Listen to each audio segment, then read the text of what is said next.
उसके साथ हमने उसको एनालिटिकली रिजल्ट्स के साथ भी वैलिडेट किया था और ग्राफिकल रिजल्ट्स को भी आपने चेंज किया था।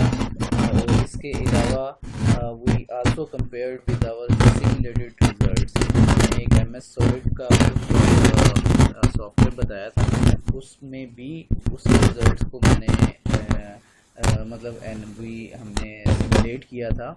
ठीक है, सिमुलेशन के रिजल्ट्स को भी उसके साथ कंपेयर किया और काफ़ी डिटेल में हमने उस चीज़ को डिस्कस किया था। मोहर सर्कल्स को प्लेन स्ट्रेस केस में मोहर सर्कल को काफ़ी डिटेल में हमने डिस्कस किया। मोहर सर्कल की कुछ थोड़ी बहुत जो रिमेनिंग डिटेल्स हैं उनको आज हम डिस्कस करेंगे और इसके साथ हम स्पेशली ये जो हमारे पास थिन वॉल्ड प्रेशर वेसल वाला है, thin walled pressure vessel plane stress case में आता है, तो इसको आज हम डिस्कस करेंगे इंशाल्लाह।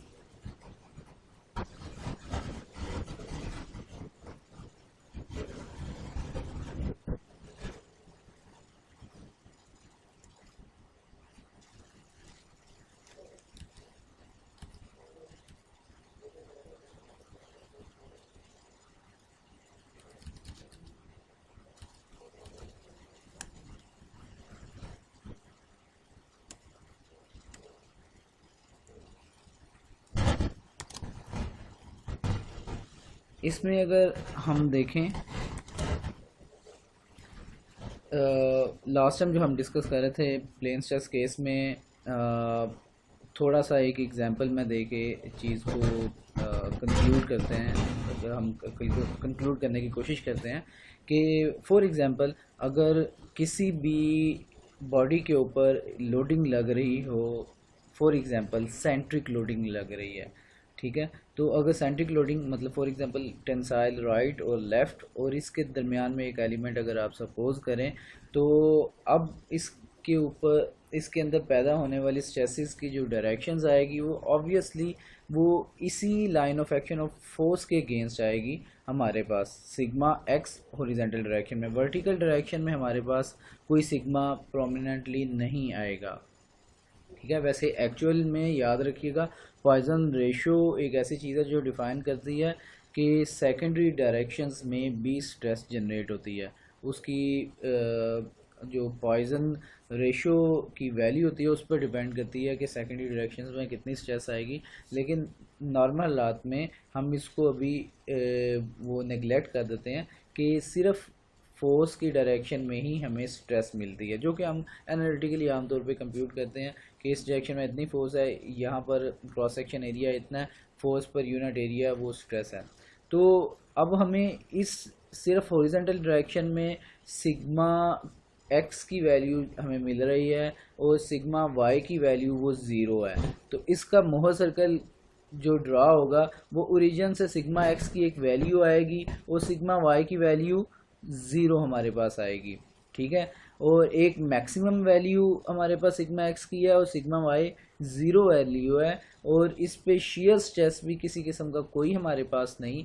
तो ऐसी स्ट्रेस की ऐसी वैल्यूज़ जो जिसमें एक वैल्यू मैक्सिमम को अप्रोच करे और एक वैल्यू मिनिमम को अप्रोच करे और शेयर स्ट्रेसेस की वैल्यू भी उन स्ट्रेसेस की वैल्यूज़ पर शेयर स्ट्रेस भी ज़ीरो आए, तो ऐसी स्टेट को हम प्रिंसिपल स्टेट बोलते थे कि ये प्रिंसिपल स्ट्रेसेस आ रही हैं।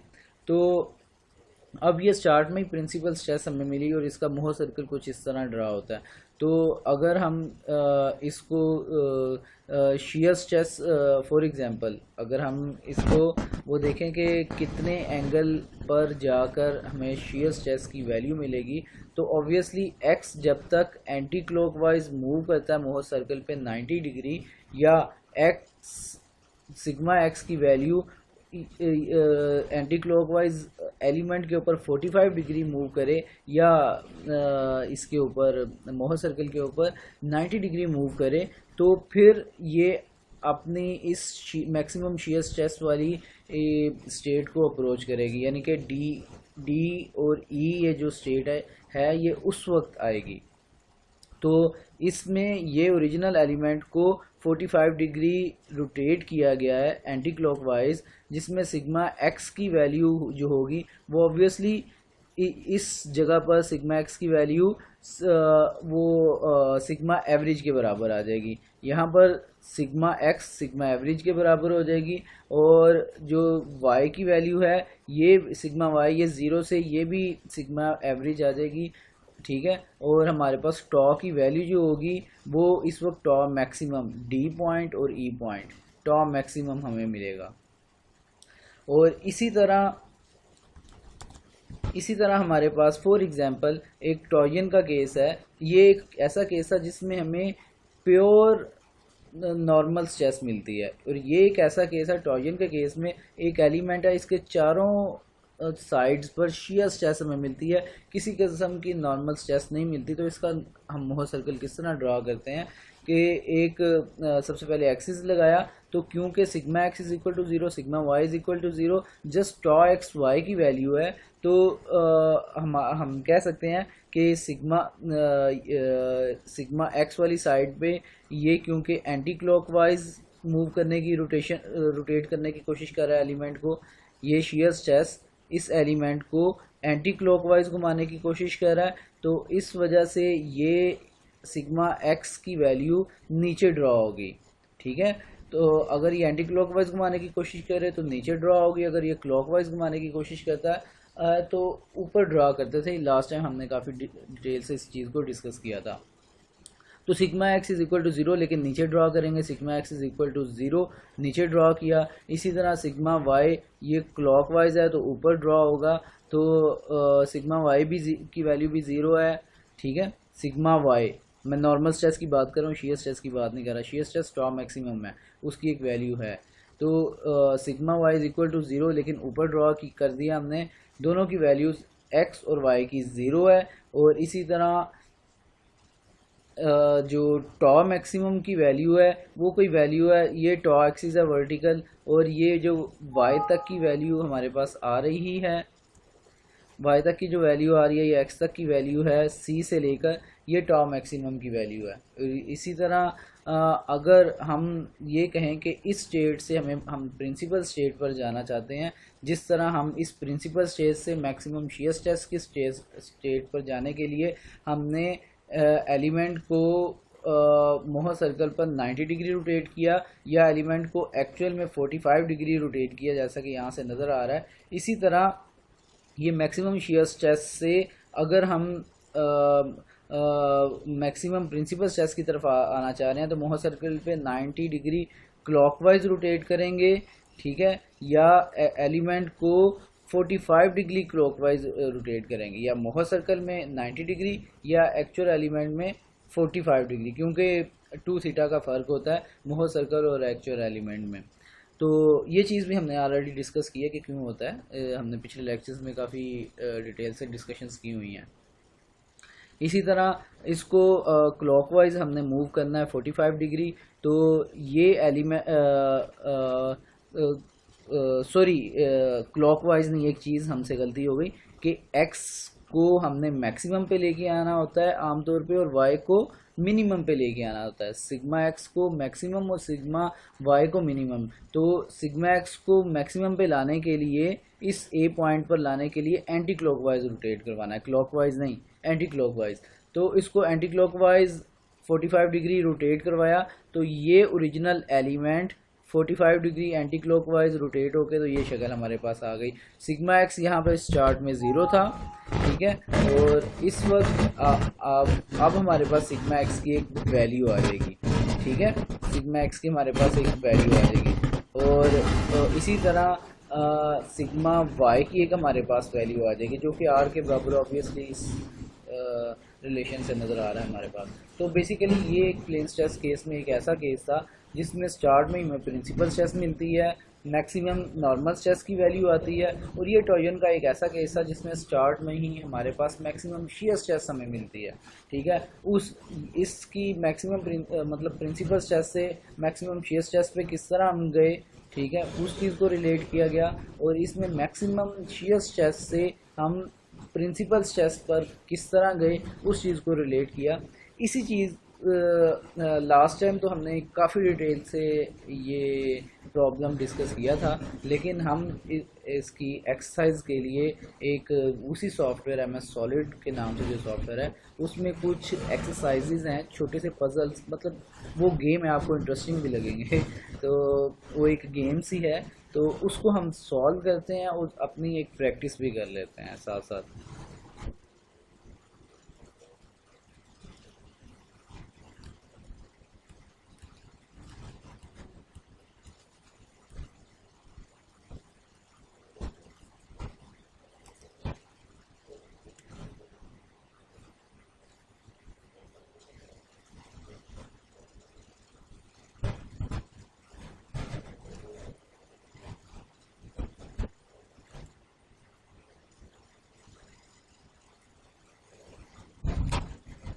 ये सॉफ्टवेयर था, इसमें आप देखें एनिमेटेड लर्निंग टूल्स, इसमें गेम प्लेन्स चेस। इससे पहले मोहर सर्कल वाले को हमने लास्ट टाइम काफ़ी डिटेल से डिस्कस किया था। इसमें जो गेम प्लेन्स चेस वाला है इसको हम ओपन करते हैं। इसमें कुछ गेम्स हैं, मोहर सर्कल गेम के नाम से, test your understanding of Mohr circle for planes चेस। हम नेक्स्ट करते हैं कि हम टेस्ट करते हैं हमारे अपनी अंडरस्टैंडिंग। तो इसमें ये एक सबसे पहले एक छोटा सा क्वेश्चन दिया गया है, Mohr circle game planes chess, one of the Mohr circle shown is correct for the state of chess depicted on the chess element, click on the correct Mohr circle. तो कह रहा है कि ये जो हमारे पास स्टेट ऑफ चेस दी गई है एलिमेंट की, इसका एक जो सही वाला मोहर सर्कल है उन तीनों में से एक मौजूद है। तो we have to choose that one. आप थोड़ा सा टाइम लें, सोचें इसमें से किस तरह इस स्टेट ऑफ चेस से इनमें से कौन से वाला मोहर सर्कल बनेगा। ठीक है, एक को थोड़ा सा मैं एक्सप्लेन कर देता हूँ, नेक्स्ट को आप खुद ज़रा साथ साथ मेरे सॉल्व करें। फॉर एग्जांपल आप ये देखें कि इसको करने के लिए कि एक्स वाली साइड पर सिग्मा एक्स की वैल्यू कंप्रेसिव में है, नेगेटिव में है। ठीक है, यानी कि जो सिग्मा एक्स ड्रा होगा वो ओरिजिन से लेफ़्ट साइड पर नेगेटिव वैल्यू में ड्रा होगा, -45 पर। और इसी तरह एक्स की साइड पे जो पैरेलल एक शेयर स्ट्रेस आ रही है सामने वाली, सिग्मा एक्स के पैरेलल जो परपेंडिकुलर जो शेयर स्ट्रेस मौजूद है एक्स वाले फेस पे जो शेयर स्ट्रेस है, वो एलिमेंट को क्लॉकवाइज घुमाने की कोशिश कर रही है। ठीक है, जब वो क्लॉकवाइज घुमाने की कोशिश करे तो हमेशा जो सिग्मा एक्स की वैल्यू या एक्स पॉइंट है वो न्यूट्रल एक्सिस या हॉरिजॉन्टल एक्सिस से ऊपर ड्रा होता है, और अगर एंटी क्लॉकवाइज घुमाने की कोशिश करें तो एक्स हमेशा नीचे ड्रा होता है। तो ओरिजिन से लेफ्ट पे ड्रा होगा -45 पे, और ऊपर की तरफ ड्रा होगा। ये क्लॉकवाइज घुमाने की कोशिश कर रहा है। ठीक है, ये वाली शेयर स्ट्रेस क्लॉकवाइज घुमाने की कोशिश कर रही है, इसलिए एक्स पॉइंट ऊपर ड्रा होगा। तो ओरिजिन से लेफ्ट और ऊपर, ओरिजिन से ये ओरिजिन है, इससे लेफ्ट और ऊपर ये पॉइंट भी ठीक है। ठीक है, ओरिजिन से लेफ्ट और ऊपर ये पॉइंट भी ठीक है। ओरिजिन से ये राइट पर है, लिहाजा ये तो कैंसिल हो गया। ठीक है, अब इन दोनों में से आगे हम देखते हैं कि कौन सा ठीक है। इसी तरह हम सिग्मा एक्स को देखा, सिग्मा वाई को देखें कि सिग्मा वाई की वैल्यू बी माइनस में है, कंप्रेसिव में है, तो सिग्मा वाई की वैल्यू बी वो माइनस में आनी चाहिए, ओरिजिन से लेफ्ट पे आनी चाहिए नॉर्मल स्ट्रेस की। और ये एलिमेंट को एंटी क्लॉकवाइज घुमाने की कोशिश कर रहा है। ठीक है, तो इस वजह से वाई की वैल्यू नीचे ड्रा होगी, यानी कि ओरिजिन से लेफ्ट और नीचे।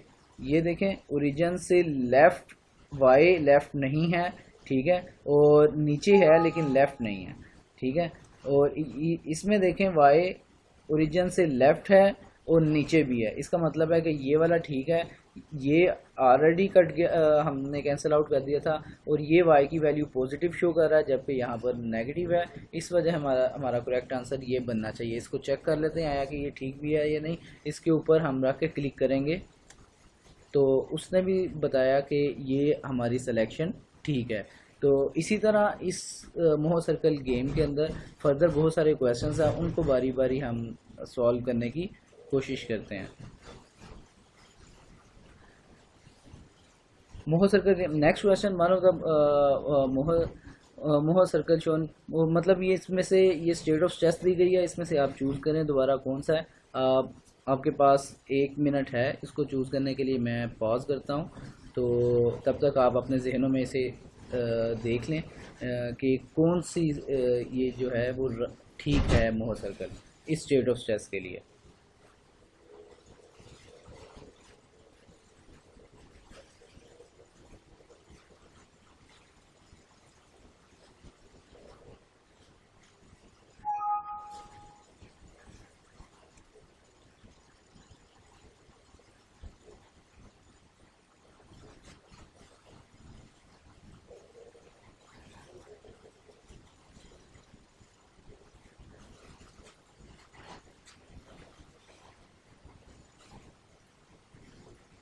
जी, उम्मीद है आपने कर लिया होगा।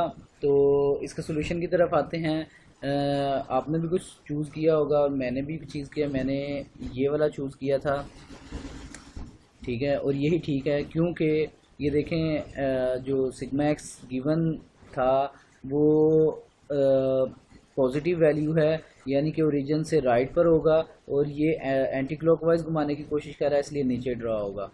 तो सिग्मा एक्स ओरिजिन से राइट पर और नीचे, बाकी जितने भी हैं वो ओरिजिन से या तो ओरिजिन से लेफ़्ट पर हैं, ये भी ओरिजिन से लेफ़्ट पर है और ये भी ओरिजिन से लेफ़्ट है, ये दोनों कैंसिल आउट हो जाते हैं। तो ये हमारी सिलेक्शन एक बनती है, तो ये राइट आंसर था। इसी तरह हम आगे चलते हैं नेक्स्ट, इसको भी आप सॉल्व करने की कोशिश करें। आपके पास अब सिर्फ 30 सेकंड्स हैं।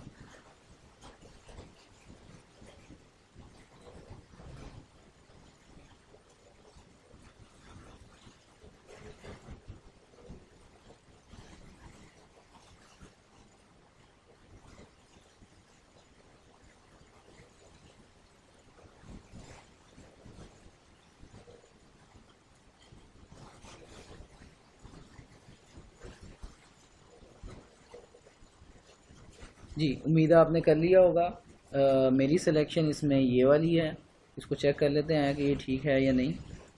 जी, यही ठीक था क्योंकि ये ओरिजिन से लेफ़्ट पे कंप्रेसिव होने की वजह से और क्लॉकवाइज रोटेशन की वजह से ये ऊपर ड्रा होगा एक्स पॉइंट, जो कि यहाँ पर ये ड्रा हुआ है। इसी तरह ये यहाँ पर ओरिजिन से राइट पर होगा, पॉजिटिव वैल्यू है, और एंटी क्लॉकवाइज घूमने की वजह से नीचे ड्रा होगा, पॉजिटिव और नीचे। इसी तरह ये ओरिजिन से पॉजिटिव वैल्यू आए और नीचे ड्रा हो रही है, बाकी कोई भी इस तरह की नहीं आती। तो हमारा ये आंसर था।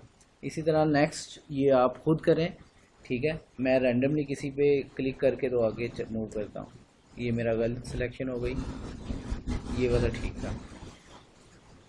नेक्स्ट, इसी तरह आप इसको ज़रा टाइम लें, इसको कैलकुलेट करें, फाइंड आउट करें, सॉरी।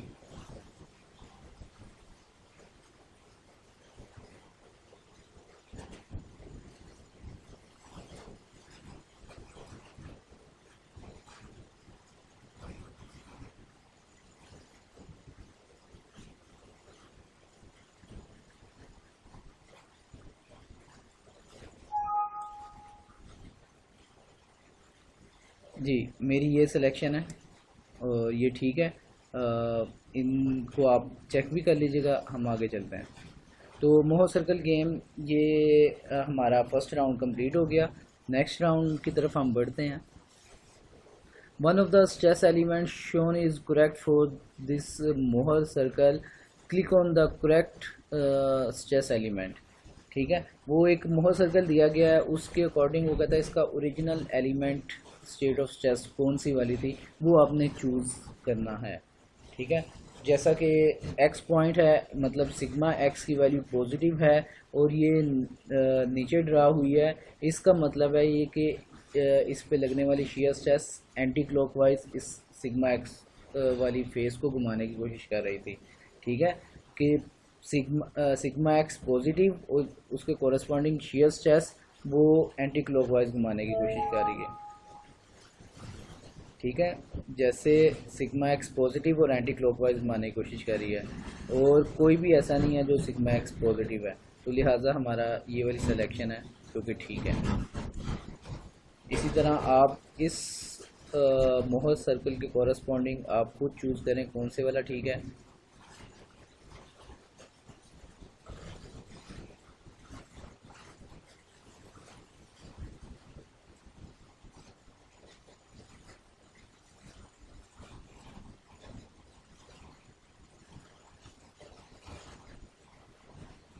जी तो मेरी सिलेक्शन ये वाली है और ये ठीक हो गया क्योंकि दोनों पॉजिटिव हैं। टेंसाइल में दोनों पॉजिटिव, सेम मैग्नीट्यूड 35 दोनों का सेम, और एक्स ऊपर ड्रा हुआ है, इसका मतलब है क्लॉकवाइज एलिमेंट घूम रहा था। यानी कि देखें ये शीयर स्ट्रेस नीचे की तरफ, ये क्लॉकवाइज घुमाने की कोशिश कर रही है। ठीक है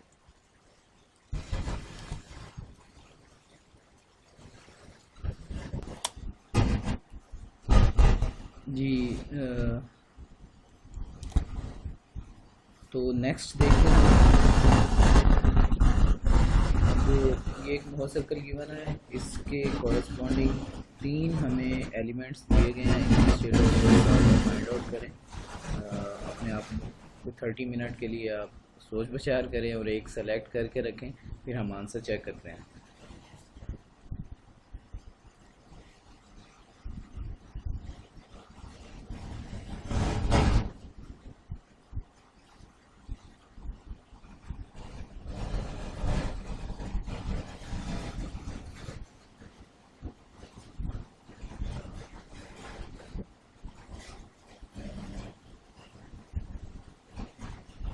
जी तो मेरी तरफ से आंसर ये थर्ड वाला है। चेक कर लेते हैं कि ये ठीक है या नहीं। जी यही ठीक था, क्योंकि एक्स ये कंप्रेसिव में है और एक्स की फेस शेयरिंग कॉरस्पॉन्डिंग लग रही है, तो इसको एंटी क्लॉकवाइज रोटेट करवाने की कोशिश करेगी। इसी वजह से ये पॉइंट हॉरिजॉन्टल लाइन से नीचे लाई कर रहा है। तो नेक्स्ट चेक करते हैं। इसी तरह इसका जल्दी से देखें। एक्स की वैल्यू पॉजिटिव और ये ऊपर लाई कर रहा है, इसका मतलब है एलिमेंट पे एक्स साइड पे लगने वाली शेयरिंग स्ट्रेस वो क्लॉकवाइज उस एलिमेंट को रोटेट करवाने की कोशिश कर रही है। पॉजिटिव एक्स और क्लॉकवाइज, ये भी नेगेटिव है, ये भी नेगेटिव है, ये एक ही पॉजिटिव और ये क्लॉकवाइज भी है। यही आंसर हम सेलेक्ट कर लेते हैं, चेक कर लेते हैं, यही ठीक है। इसी तरह माइनस एक्स और नीचे की तरफ है, इसका मतलब है एंटी क्लॉकवाइज। ये भी पॉजिटिव वैल्यू है, ये भी पॉजिटिव वैल्यू है, ये माइनस एक्स और एंटी क्लॉकवाइज।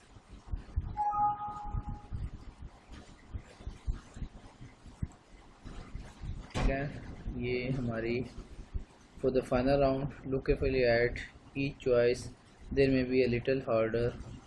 देख लेते हैं क्या इसमें हार्डर है।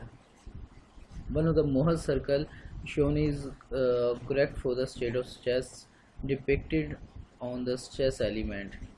वो एक मोहर सर्कल इसमें से करेक्ट है जो कि इसको रिलेट करता है। तो इसका आंसर हमने तलाश करना है। एक एक्स को देखते हैं, पॉजिटिव एक्स है और पॉइंट जो लाई करेगा वो, क्योंकि ये क्लॉकवाइज है इस वजह से ऊपर लाई करेगा। एक्स पॉजिटिव और ऊपर लाई कर रहा है, एक्स नेगेटिव है और ऊपर लाई कर रहा है, ये तो हो नहीं सकता। एक्स नेगेटिव है, ये भी नहीं हो सकता। तो ये हम आंसर सेलेक्ट करते हैं। जी यही ठीक था। नेक्स्ट इसी तरह इस एलिमेंट में का चेक करते हैं कि कौन सा आंसर है। एक्स पॉजिटिव और नीचे लाई करेगा क्योंकि एंटी क्लॉकवाइज है। एक्स पॉजिटिव लेकिन ऊपर लाई कर रहा है, एक्स पॉजिटिव लेकिन नीचे लाई कर रहा है, ये ठीक है। एक्स पॉजिटिव लेकिन ये ऊपर लाई कर रहा है, तो ये दोनों नहीं हो सकते क्योंकि ये एक्स न्यूट्रल एक्सिस से ऊपर लाई कर रहे हैं। तो जबकि ये जो स्टेट ऑफ शियर स्ट्रेस है एक्स के कॉरस्पॉन्डिंग ये एंटी क्लॉकवाइज है, तो नीचे लाई करना चाहिए जो कि ये है। तो ये हम सिलेक्ट करते हैं, चेक कर लेते हैं, जी यही है। इसी तरह इनको चेक कर लेते हैं। एक्स नेगेटिव वैल्यू है और ऊपर लाई करेगा, ठीक है, क्योंकि ये क्लॉकवाइज घुमा रहा है, ऊपर लाई करेगा। एक्स नेगेटिव ये भी नहीं होगा, एक्स नेगेटिव ऊपर लाई कर रहा है, ये ठीक है। एक्स ये भी पॉजिटिव है, तो ये हमारा आंसर, ठीक है। इसी तरह एक्स नेगेटिव और नीचे लाई कर रहा है, एक्स नेगेटिव नीचे लाई कर रहा है, ये भी ठीक हो सकता है। एक्स ये पॉजिटिव है, ये भी नहीं होगा। एक्स नेगेटिव और नीचे लाई कर रहा है, ये भी हो सकता है, ठीक है। इन दोनों के दरमियान चेक कर लेते हैं कौन सा ठीक है। और वाई नेगेटिव और ये क्लॉकवाइज घुमाने की कोशिश करें, ऊपर लाई करेगा, ठीक है। वाई भी नेगेटिव और ऊपर लाई करेगा। इसमें देखें वाई की वैल्यू पॉजिटिव है, राइट साइड पर जा रही है, पॉजिटिव है, ये नहीं हो सकता। यहाँ पे वाई की वैल्यू नेगेटिव है और ऊपर ही लाई कर रहा है, जो कि हमारी रिक्वायरमेंट थी। वाई नेगेटिव और क्लॉकवाइज एलिमेंट को घुमा रहा है, तो ये ऊपर लाई करेगा। तो हमारा आंसर ये होना चाहिए जी, है, ये भी ठीक है। इसी तरह एक्स नेगेटिव और ऊपर लाई करे, एक्स नेगेटिव और ऊपर लाई करे, ये एक ही है, तो ये आंसर ठीक। ये हमारा टेस्ट स्कोर आ गया है। आंसर हमने किए हैं 5 आउट ऑफ 5, ये सारे सही हैं। ये भी 5 आउट ऑफ सही, हमारे सारे सही हैं। तो ये एक अच्छी एक्सरसाइज थी, आप इसको ट्राई करें। डिफरेंट इसमें एक्सरसाइजेज आएंगी, गेम्स आएंगी, तो ये एक प्रैक्टिस के लिए एक बड़ी अच्छी चीज़ है, मोहर सर्कल की प्रैक्टिस के लिए प्लेन्स। तो अब हम स्टार्ट करते हैं प्लेन्स चेस केस में। अब हम स्टार्ट करते हैं प्लेन्स चेस केस में। हमारे पास थिन वॉल्ड प्रेशर वेसल का आर्टिकल,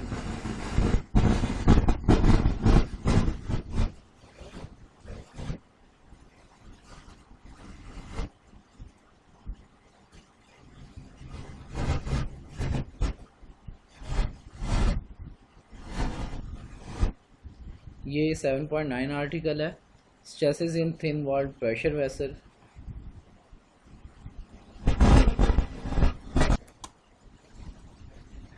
प्लेन स्ट्रेस केस की जो सबसे बड़ी एग्जांपल होती है वो थिन वॉल्ड प्रेशर वेसल है, जिसमें एक थर्ड डायमेंशन में मटेरियल बहुत कम होता है, और मटेरियल बहुत कम होने की वजह से उस डायरेक्शन में रेजिस्टेंस बहुत कम होती है, और हमें तकरीबन आलमोस्ट नेग्लिजिबल स्ट्रेस देखने को मिलती है।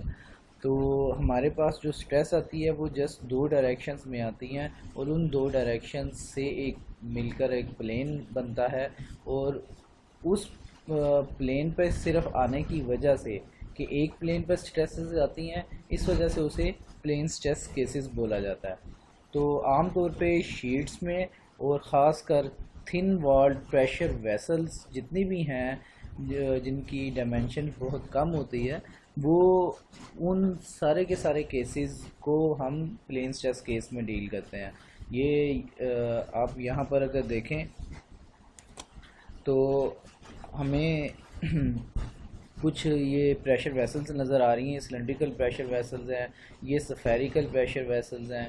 इसी तरह डिफरेंट आपने प्रेशर वेसल्स रूटीन लाइफ में देखी होंगी, सीएनजी सिलेंडर देखे हैं, इसी तरह फायर एक्सटिंग्विशर्स देखे हैं, और इसी तरह प्रोपेन सिलेंडर्स होते हैं, वो आपने देखे हैं। तो वो ये सारी प्रेशर वेसल्स हैं, इनके अंदर कोई ना कोई फ्यूल या कोई लिक्विड या कोई और चीज़ या गैस वो प्रेशराइज होती है, जो कि अंदर रेडियली जो है वो प्रेशर एक्सर्ट करती है वेसल के।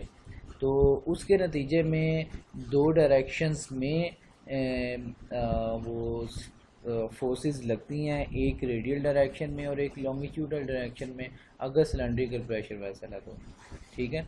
तो अगर जो रेडियल डायरेक्शन की वजह से हमारे पास हूप स्ट्रेसेस जनरेट होती हैं, ठीक है, और इसी तरह लॉन्गिट्यूडनल डायरेक्शंस में लगने वाली फोर्सेस की वजह से लॉन्गिट्यूडनल हमें रेजिस्टेंस मिलती है, जिन्हें लॉन्गिट्यूडनल स्ट्रेसेस बोलते हैं। तो थिन वॉल्ड प्रेशर वेसल्स जो होती हैं provide an important application of the analysis of plane stress.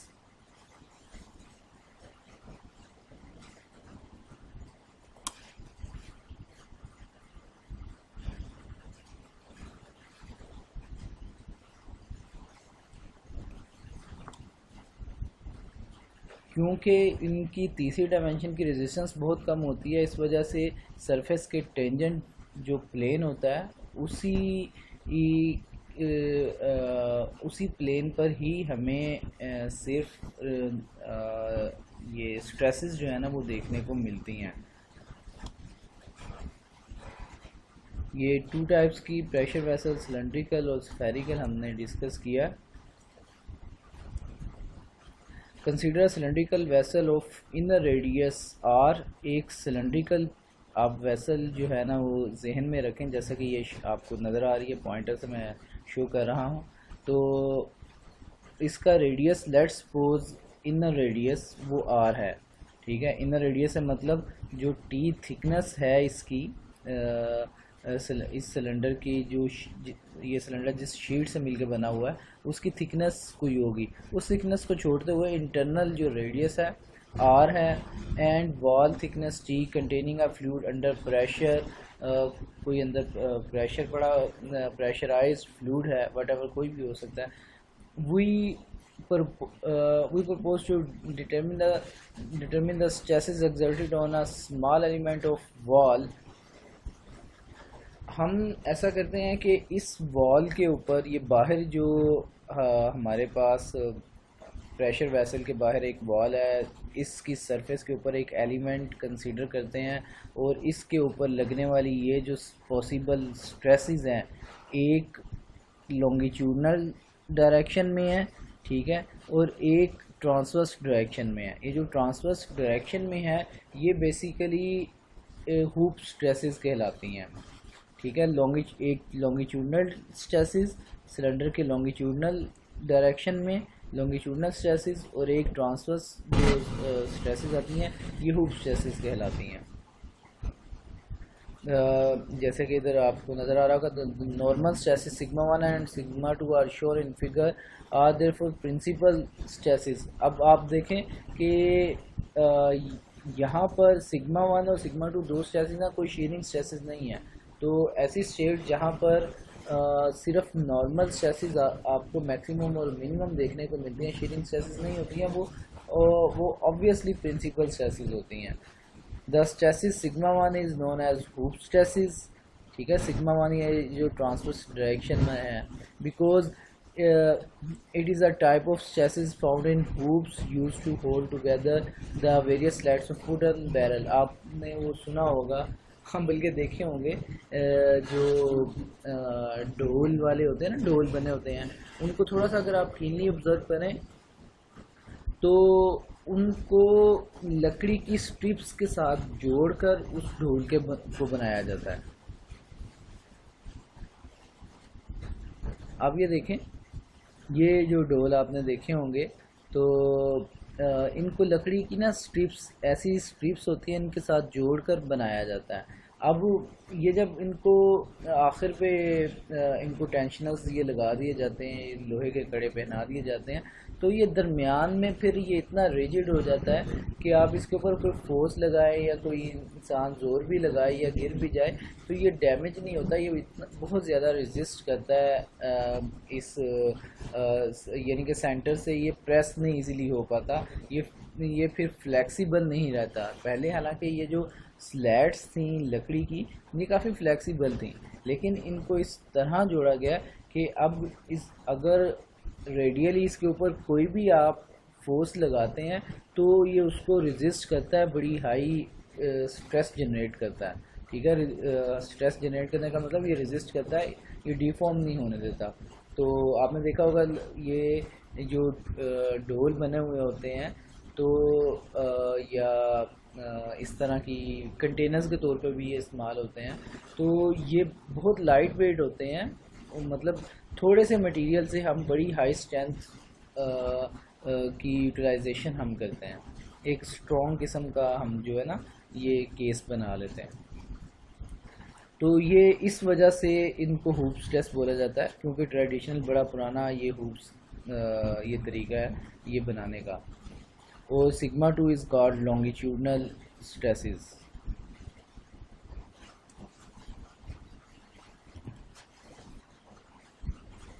अच्छा, हम ऐसा करते हैं कि हूप स्ट्रेसेस की डिटर्मिनेशन की तरफ जाते हैं। हूप स्ट्रेसेस की डिटर्मिनेशन करने के लिए ये जो ट्रांसवर्स डायरेक्शन में हूप स्ट्रेसेस हमें मिल रही हैं, हम ऐसा करते हैं कि ये हमारे पास जो प्लेन है वाई और एक्स एक्सिस से मिल के जो बना हुआ है, वाई एक्सिस से मिल के जो बना हुआ है, हम इस प्लेन के अकॉर्डिंग इस सिलेंडर को दरमियान से काट लेते हैं। ठीक है, और एक छोटा सा पीस अज्यूम करते हैं, मतलब दरमियान से इसको काट लिया, इस तरह इसे काट लिया और इसमें से बीच में से एक हाफ स्लाइस निकाल लिया। ठीक है, हमें जो देखने को मिलेगा वो एक अंदर लिक्विड, प्रेशराइज लिक्विड मिलेगा, और कुछ पार्ट जो है ना हमें वो नज़र आएगा इसका सिलेंडर का। ठीक है, जो लिक्विड होगा वो बेसिकली प्रेशर लगा रहा होगा इस एलिमेंट के ऊपर जो हमें नज़र आ रहा है सिलेंडर वेसल का। ठीक है, और इस प्रेशर को, ये जो इनसाइड आपको एरोज नज़र आ रहे हैं ये वाले, ठीक है, इन प्रेशर्स की वजह से ये जो सिलेंडर है ये बेसिकली मटेरियल को बस्ट नहीं होने दे रहा, सिलेंडर को हटने नहीं दे रहा। तो इसका ये जो मटेरियल है, ये जो थिकनेस, ये ऊपर जो थिकनेस है और नीचे जो थिकनेस है, इसने उस मटेरियल को पकड़ के रखा हुआ है जिस मटेरियल के साथ से हमने इसको ज़रा अभी काट लिया है। ठीक है, तो यानी कि यहाँ पर बड़ी हाई स्ट्रेसेस जनरेट होगी, उसके बराबर जितना प्रेशर अंदर लिक्विड इस मटेरियल को पर लगा रहा था या इसको बस्ट करने की कोशिश कर रहा था, उसके अकॉर्डिंग ये रेजिस्ट करेंगे। तो इसकी कैलकुलेशन की तरफ हम ज़रा जाते हैं।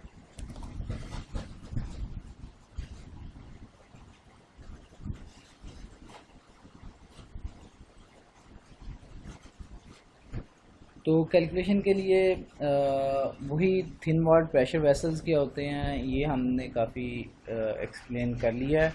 और ये बेसिकली प्लेन स्ट्रेस का केस होता है। ठीक है, और प्लेन स्ट्रेस का केस होता है सिलेंड्रिकल, इसमें सिलेंड्रिकल, इन प्रेशर वेसल्स में सिलेंड्रिकल आती हैं फिर। ठीक है, जैसे कि आपको कोका कोला का टिन का कैन मिलता है, सफेरिकल में आपको फुटबॉल देखने को मिलता है, रग्बी बॉल देखने को मिलता है।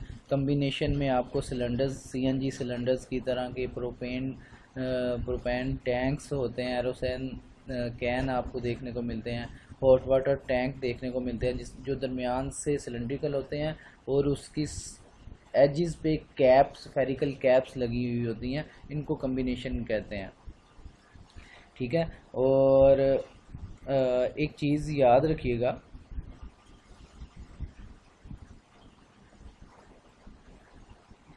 कि ये कितना थिन होना चाहिए। ठीक है, कि ये कितना थिन होना चाहिए, ये इसमें कितना थिन हो कि ये प्लेन स्ट्रेस केस को रिप्रेजेंट करे। तो इसमें एक जनरल सा एक रूल अप्लाई करते हैं कि जब हमारा रेडियस, जो भी हमारा सिलेंडर या स्फीयर है, जो अगर उसका रेडियस उसकी थिकनेस से, जिस मटेरियल से मिलके बना हुआ है उसकी थिकनेस से वो 10 टाइम्स के बराबर या इससे ज़्यादा होगा, तो फिर वो प्लेन स्ट्रेस केस या थिन वॉल प्रेशर वेसल के केस को रिप्रेजेंट करेगा। ठीक है, जब वो 10 टाइम्स से ज़्यादा या 10 टाइम्स के बराबर उसका रेडियस होगा, ठीक है, थिकनेस के 10 टाइम्स से ज़्यादा उसका रेडियस होगा, तो फिर उसमें ये एरर जो है ना वो 5% से कम होंगे, वरना एरर्स बहुत ज़्यादा होंगे। इसी तरह एक एलिमेंट ये जो है, इसमें दो तरह की स्ट्रेसेस आएंगी। ठीक है, एक ट्रांसवर्स जैसे कि अभी हमने बात की है, ट्रांसवर्स डायरेक्शन में हूप स्ट्रेसेस और लॉन्गिट्यूडनल डायरेक्शन में लॉन्गिट्यूडनल स्ट्रेसेस आएंगी। ये दोनों जो हैं टेंसाइल स्ट्रेसेस कहलाएंगी, और क्योंकि शीयरिंग स्ट्रेस नहीं है और दोनों प्रिंसिपल स्ट्रेसेस जो है ना उनको कहेंगे कि ये प्रिंसिपल स्ट्रेसेस हैं, क्योंकि वहाँ पर शीयरिंग स्ट्रेसेस कोई भी नहीं है।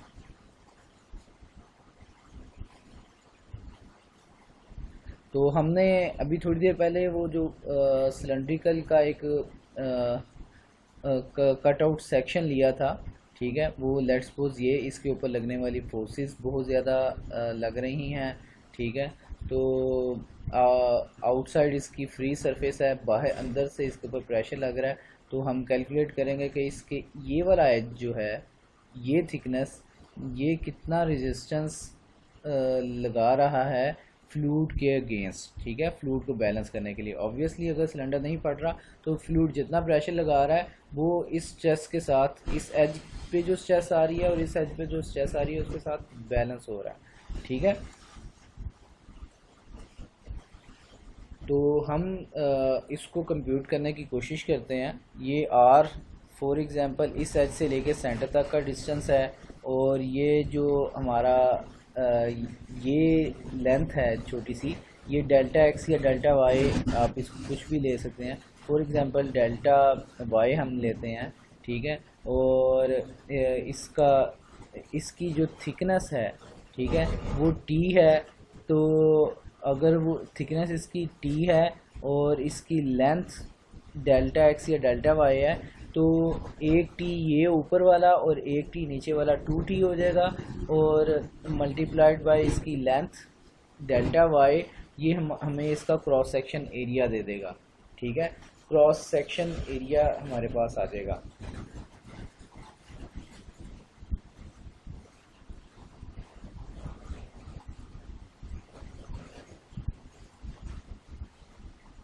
और ये क्रॉस सेक्शन एरिया रिस्पॉन्सिबल होगा इसके ऊपर जो सिग्मा 1 हूप स्ट्रेस जनरेट हो रही है।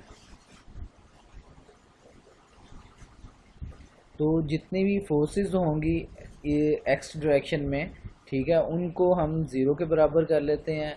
एक फोर्स जो होगी वो हूप फोर्स आएगी, जो कि सिग्मा 1 मल्टीप्लाइड बाय ये क्रॉस सेक्शन एरिया जो हमने निकाला है इसके बराबर होगी, sigma 1 into 2t delta Y, ठीक है। इसी तरह ये सारी जो है ना अप्लाइड फोर्स, जो फ्लूइड का अप्लाइड प्रेशर फोर्स थी जो कि इसके ऊपर लग रहा है, ठीक है, उसके बराबर होगी। और जो फ्लूइड का प्रेशर लग रहा है ये बेसिकली कितने एरिया के ऊपर लग रहा है, ये इस विंडो के ऊपर, ये जो इसके साथ बनेगी, ये जो ब्लू हमने शो की गई है इसके बराबर होगी, ठीक है, जो कि डेल्टा वाई उसकी विड्थ है और इसकी जो लेंथ होगी विंडो की वो 2r के बराबर है, ठीक है। तो डेल्टा वाई 2r, ये क्रॉस सेक्शन एरिया हो गया multiplied by P force.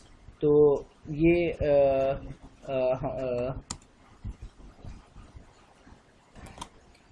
P pressure, तो प्रेशर इनटू एरिया जो होगा ये हमें इसकी ना ये स्ट्रेस दे देगा।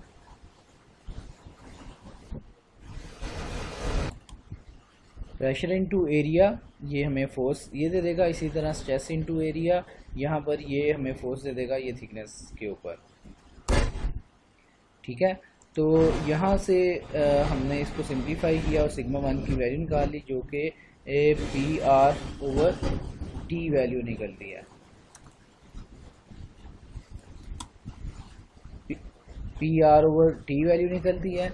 अब अगर हम देखें तो ये हमने वैल्यू बेसिकली बाहर की सरफेस के ऊपर निकाली है, तो अंदर वाली सरफेस जो होगी उसके ऊपर भी एक छोटी सी स्ट्रेस आएगी। Sigma 1 on the inside of the vessel is equal to p. वो इस वजह से क्योंकि हमने बात की थी कि आर ओवर टी जो रेशियो है वो 10 टाइम्स बिलो होनी चाहिए, ठीक है, वो बहुत कम होनी चाहिए। तो आर ओवर टी रेशियो जो है ना वो ऑलमोस्ट 10 टाइम्स, ये जो हमने यहाँ पे बात की थी वो वो तकरीबन 10 टाइम्स के बराबर होनी चाहिए। तो अगर वो हम वो 10 यहाँ पे पुट करते हैं, ठीक है, तो मतलब sigma 1 is equal to 10 times of p, यानी कि पी की वैल्यू बहुत कम है, क्योंकि सिग्मा 3 इज इक्वल टू वो हमारे अप्लाइड जो प्रेशर है वो उसके बराबर आ रही है। तो ये क्योंकि सिग्मा 1 से ऑलमोस्ट 10 टाइम्स या 10 टाइम्स से भी ज़्यादा के 10 टाइम्स से भी कम है, ठीक है, तो इतनी कम होने की वजह से हम इसे इजीली निगलेक्ट कर सकते हैं सिग्मा 3 को, ठीक है। ये 10 टाइम्स से भी ज़्यादा वैसे कम होती है, काफ़ी ज़्यादा। 10 टाइम्स तो मिनिमम हम रखते हैं कि इक्वल टू या ग्रेटर दैन इक्वल टू 10, तो ये 100 भी यहाँ पर हो सकता है, 50 भी हो सकता है। तो ये बहुत कम वैल्यू होती है जिसकी वजह से हम इसे निगलेक्ट कर देते हैं। तो sigma 1 is equal to 10 times, 50 times या 100 टाइम्स ऑफ बी बेसिकली आता है।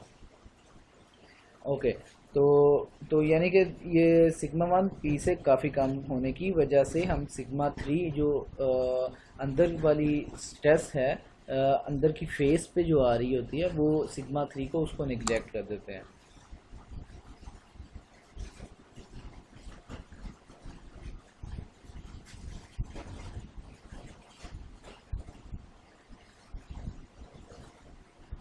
Minimum 10 times larger than P. अब हम ये हुप स्ट्रेस के लिए हमने निकाला था सिग्मा 1 का रिलेशन, अब हम लॉन्गिट्यूडनल के लिए निकालते हैं।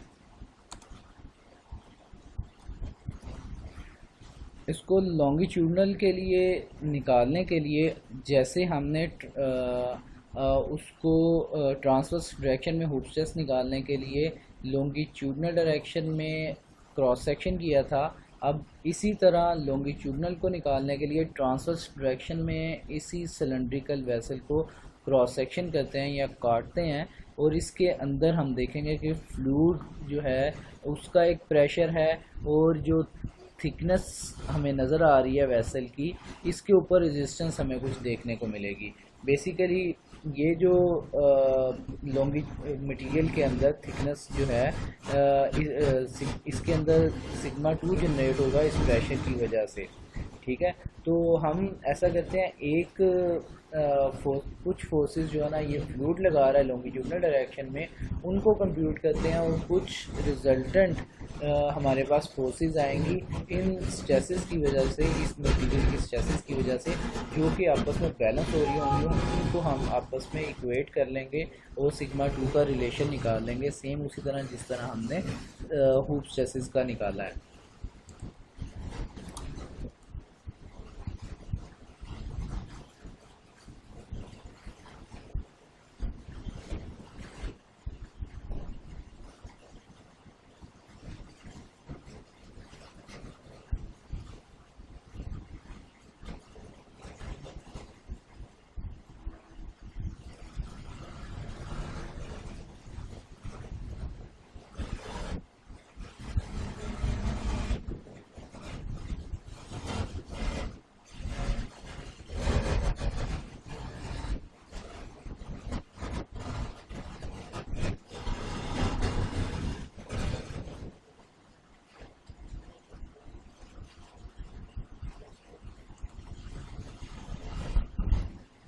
अच्छा, ये जो हमने सेमी सर्कल लिया था उसी को अब हम लॉन्गिट्यूडनल डायरेक्शन में देखें अगर, तो हमें ये हाफ सर्कल नज़र आएगा। तो ये बेसिकली फुल सर्कल अगर होता तो पाई आर स्क्वायर उसका क्रॉस सेक्शन होता, तो ये हाफ क्रॉस सेक्शन है तो पाई आर स्क्वायर बाई 2 है। इसी तरह ये जो हमें थिकनेस मटेरियल की थिकनेस का क्रॉस सेक्शन मिल रहा है, ये बेसिकली इसके पेरीमीटर मल्टीप्लाइड बाय इसकी थिकनेस।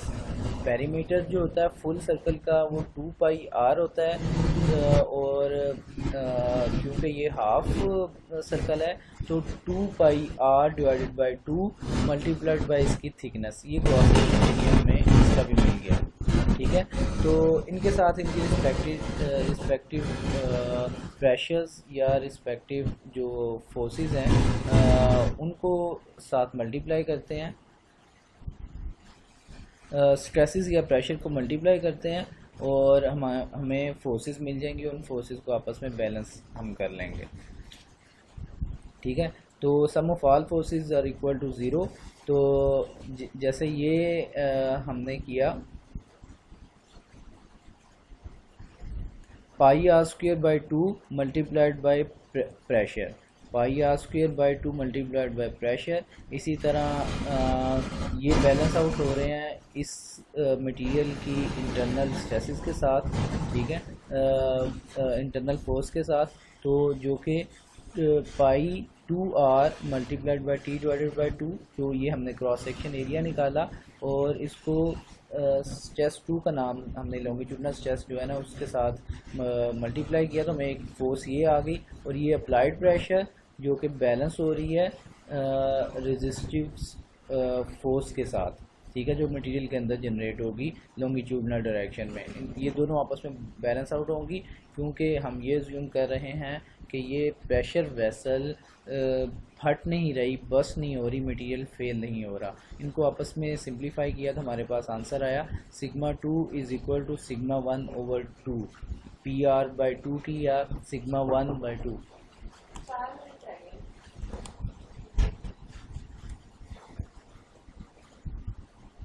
तो इनको आपस में ऑपरेट करके सिग्मा 2 की वैल्यू हमारे पास सिग्मा 1 ओवर 2 आ गई। यानी कि हम कह सकते हैं कि हूप स्ट्रेसिस 2 टाइम्स स्ट्रोंगर है लॉन्गिट्यूडनल स्ट्रेस में। अगर हूप स्ट्रेसिस 2 टाइम्स स्ट्रोंगर है, सॉरी हूप स्ट्रेसिस की वैल्यू वो डबल है लॉन्गिट्यूडनल में, तो हम कह सकते हैं कि जो लॉन्गिट्यूडनल डायरेक्शन में जो जॉइंट्स होंगे वो 2 टाइम्स स्ट्रोंगर होने चाहिए ट्रांसवर्स डायरेक्शन में, क्योंकि अगर स्ट्रेस की वैल्यू ज़्यादा आती है हूप की डायरेक्शन में यानी ट्रांसवर्स डायरेक्शन में, तो वो बर्स्ट हो सकता है। अगर फॉर एग्जांपल एक जॉइंट लगा हुआ है लॉन्गिट्यूडनल डायरेक्शन में बेल्ट का, ठीक है, तो वो हूप के केस में बर्स्ट हो सकता है इजीली। ठीक है, तो वो जॉइंट लॉन्गिट्यूडनल जो जॉइंट होना चाहिए या बेल्ट जो हो वो 2 टाइम्स स्ट्रोंगर होना चाहिए।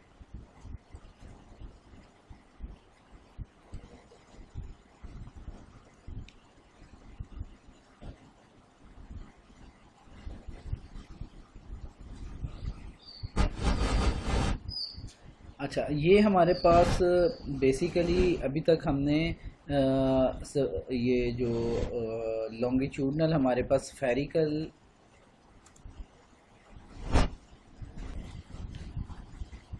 सिलेंड्रिकल प्रेशर वेसल्स का हम अभी तक बात कर रहे हैं, लेकिन अगर हमारे पास spherical thin wall pressure vessel हो तो उसकी डेरिवेशन सिग्मा 2 और सिग्मा 1 के लिए किस तरह करेंगे, वो एक क्वेश्चन है जो कि हम नेक्स्ट लेक्चर में ज़रा डिस्कस करेंगे। आप भी तब तक उसको ज़रा देखिएगा, नेक्स्ट लेक्चर में हम उसे डिटेल से डिस्कस करेंगे। लेकिन अभी आज के लेक्चर में हमने अभी तक ये देखा है कि जो हमारे पास सिलेंड्रिकल प्रेशर वेसल है उसमें हूप स्ट्रेस की वैल्यू क्या है और इसी तरह लॉन्गिट्यूडनल स्ट्रेस की वैल्यू सिग्मा 2 की पी आर बाई 2t वो क्या है। तो इसके अलावा अब हम इसके मोहर सर्कल की तरफ जाते हैं कि ये हमारा जो प्रेशर वेसल की जिसकी हमने डेरिवेशन जिसकी हमने हूप स्ट्रेसेस और लॉन्गिट्यूडनल स्ट्रेसेस निकाली हैं, इनकी अगर हम मोहर सर्कल ड्रा करना चाहें तो वो किस तरह होगा।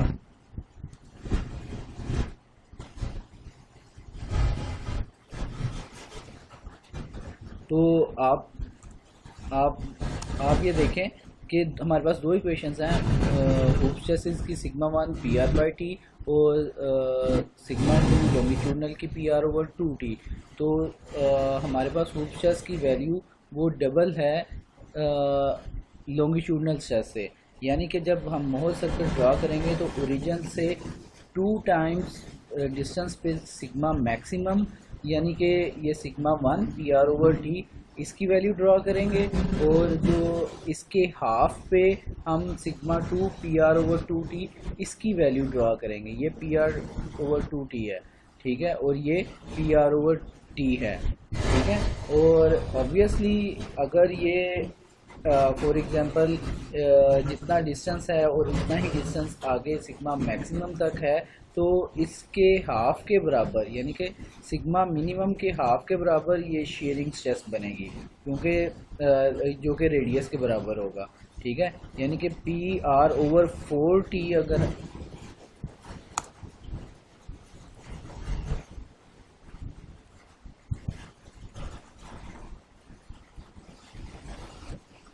यानी पी आर ओवर 4t हम करेंगे तो ये हमारे पास ये बनेगी रेडियस इसका, जो कि शीयरिंग स्ट्रेस होगी।